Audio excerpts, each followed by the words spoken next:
Howdy again, y'all. This will be the fifth part of our second season of beginners tutorials.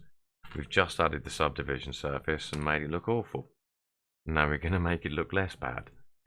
And it might take a little bit of explaining as I go, but it will become very clear. So, I think, you know what, let's mirror this again. So, if we go, turn off the subdiv, tab into edit mode, let's go into front view and isometric, press Alt Z, and we're going to do the same thing again with the mirror. We're going to delete half of this, like this, X vertices, and Alt Z, let's add another mirror, middle, where is it? Why am I struggling to find the mirror? Okay, I just noticed as well I didn't mirror the frame, so let's just quickly do that before we continue. So click on one of these, add a mirror, add a modifier, again another mirror, and you see what happens is nothing. It's mirroring on the X, but nothing at all happens. Doesn't matter where I move it. And this is because you'll notice the origin point is in the middle. So if I move the origin point over to here, so I just shift right click and then object, set origin, origin to 3D cursor. Now that's the central point. So we obviously want the central point to be the object, the building here, because it's central. So if we click this and then click this, there we go. It is now central to the object. And Alt D to clone, press X, drag it over here. Bosh. Okay. So let's turn on the let's click on the house and subdivision surface. Let's click it on again. Right. Okay. Well, don't worry about this. This is to do with the mirror modifier. We'll get to that when we need to. So what we need to do is add more loops to flatten out some of these flat areas, and I think the best place to start to show you this happening is here. So as you can see, it's trying, if I really bumped the subdivision surface up to 4, you see it's smoothing there. Let me put it down to something workable, 3. So there's not enough information here. There's no loops, so we need to put one in. So if you Control R, and as you see, as we bring that closer to the top, here with me, I'm just going to GZ that again. First of all, I would like this line flat. So the same trick as before, by scaling it on the Z, we don't want variation in height. So S, Z, 0. Now we've got a flat plane. And if we bring that up again, GZ, you can see the curvature right here. You can see the curvature start to become less the closer we bring it to the other vertices and edges. So that has flattened that out, and then we do the same for the side. So if we press Control R and then bring this to here, you see we're getting a much sharper edge, because now it's smoothing between this vertice and this vertice rather than that one and that one before we put this loop in.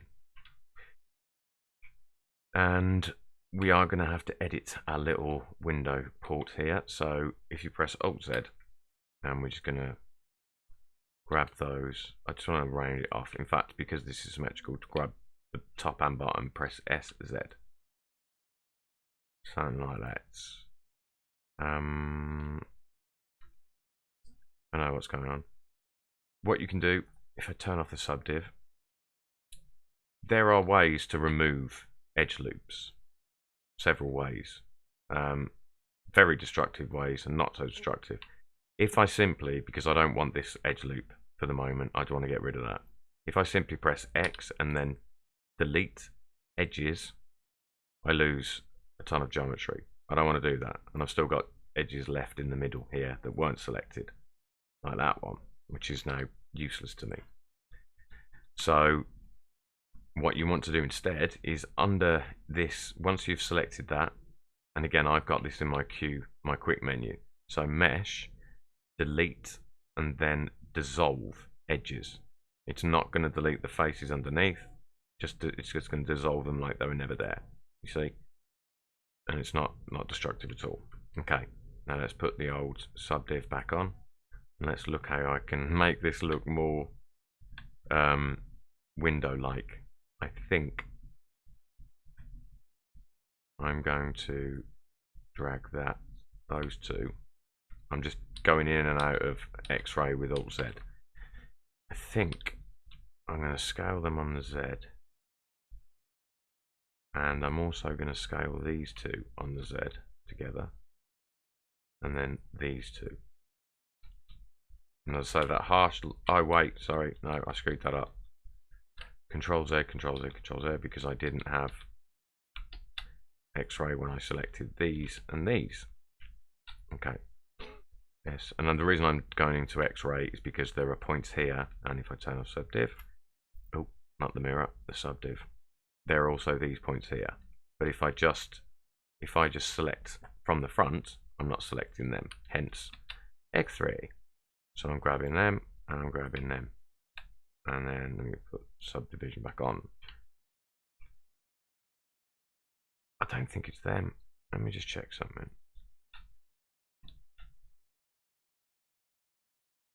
Alright, I think it's that. Right, I'm just gonna eyeball this. Oh, did it again.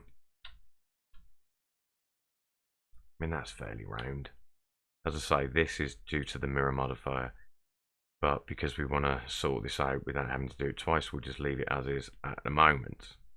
We can fix this issue here where the roof is naff again, because it's smoothing from this vertex to that vertex, and there's nothing in between, so we need to add some more geometry, and as you see, it's now flush. And this rounding, as you can imagine, it should be clear by now, it's now smoothing between this vertex and this vertex and that one. We got a huge thing right there. So Control R, plop a loop cut there. I believe it's called subdivision modeling. I call it doing it quickly, because there are other ways to do this where all the subdivisions are even, but for a non-animatable model, it's not important. And we're literally just, hello, where have you come from? Who are you? Who's this? Oh, that was one I was mucking around with. Is it? I'm going to get rid of that. So you're just looking for the areas that are clearly smooth where they shouldn't be, like the bottom of the house. So we need a loop cut at the bottom, like this. Sometimes if you do two loop cuts, it does get sharper, but it didn't need to then. So again, just looking for places to smooth out, to smooth less the geometry. Okay, and I'm not a fan. There we go. And this, the edges are being smoothed between this, and that's never natural. So Control R, put a loop cut through that middle, left click, right click, and then Control B to bevel, and it will bevel and flatten out that issue. And then if we look at the windows, what we're missing is a loop cut. As I say, it's smoothing between these two and these two, but that's causing that. So Control R, drag that to there, just double check what that's doing up top. Oh, that's fine. And same on other side. Hang on, lad. That's lovely, that is lovely. And do the same over here. Just Control R, putting them loop cuts in, and that is nice. And you can see it's being smoothed above the window, so we're just going to put a loop cut right above, and we'll sort that out. Once we put a texture on, there may be differences that may more loop cuts we need to make, but we'll see. And then again, as I say, any area I see that I don't want smooth, I'm just putting more loop cuts in, and you can see the smoothing reduce. I need one here and I need one here, so one in the middle, Control B, and just bring them both close. I think one here as well. Yep. 10 minutes. Perfect timing. Okay. And next we're going to fix this, and then probably have time. We'll probably start moving on to the materials. All right, sweet. I'm going to see you all in the next one. Bye.